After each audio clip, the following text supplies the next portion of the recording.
নমস্কার বন্ধুরা, অ্যাসুস নিয়ে চলে এসেছে ওদের জেনফোন সিরিজের 7 সিরিজ ফোনটা মার্কেটে। এটার লেটেস্ট নিউজটা 26 আগস্টে দেওয়া হয়েছিল মার্কেটের মধ্যে। তো বন্ধুরা, এটার মধ্যে দেখে নেব আমরা খুবই দারুণ গ্লাসি বডি ব্লু গ্রেডিয়েন্টের সাথে। আর এটার যে কী স্পেসিফিকেশানটা আমি দিয়ে দিয়েছি ভিডিওটার মধ্যে, আপনারা দেখে নিতে পারেন একবার।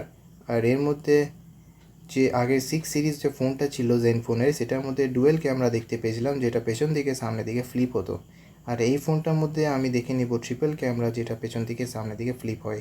তার সাথে ফোনটার মধ্যে পেয়ে যাবো আমি 6 GB RAM, 128 GB internal storage আর জেনফোন 7 ইন্টারফারেন্স। আর একটা ভিডিও দিয়েছি, ভিডিওটা দেখুন আপনারা কেমন ফোনটা বানিয়েছে।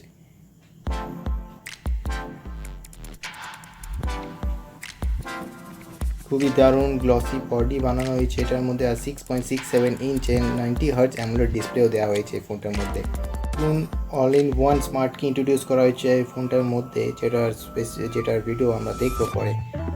আর এটার মধ্যে দেওয়া হয়েছে ফ্লিপ ক্যামেরা, যেটা পেছন থেকে সামনের দিকে ফ্লিপ হয়ে যায়। Ultra wide 12 megapixel Sony camera দেওয়া হয়েছে এটার মধ্যে। আর ওয়াইড ক্যামেরা দেওয়া হয়েছে 64 মেগাপিক্সেলের এটার মধ্যে। 12x জুম টেলিফোটো ক্যামেরার সাথে এটা প্রথমবার ওয়ার্ল্ডে অসাধারণ ক্যামেরা বানানো হয়েছে, যেটা triple front and rear flip camera Asus provide করছে। আর কোয়ালকম স্ন্যাপড্রাগন 865 প্রসেসরের সাথে এই ফোনটা 5000 mAh ব্যাটারি প্রোভাইড করবে, যেটা চার্জ হয়ে যাবে কুইক চার্জ 4.0 থেকে খুবই তাড়াতাড়ি। এই ফোনটায় দুটো কালার পাবো, ব্লু ব্ল্যাকের গ্রেডিয়েন্ট আর পিঙ্ক ব্লু এর গ্রেডিয়েন্ট, যেটা অ্যাসুসের খুবই দারুণ লাগছে দেখতে। লাইক অ্যান্ড সাবস্ক্রাইব করতে ভুলবেন না বন্ধুরা।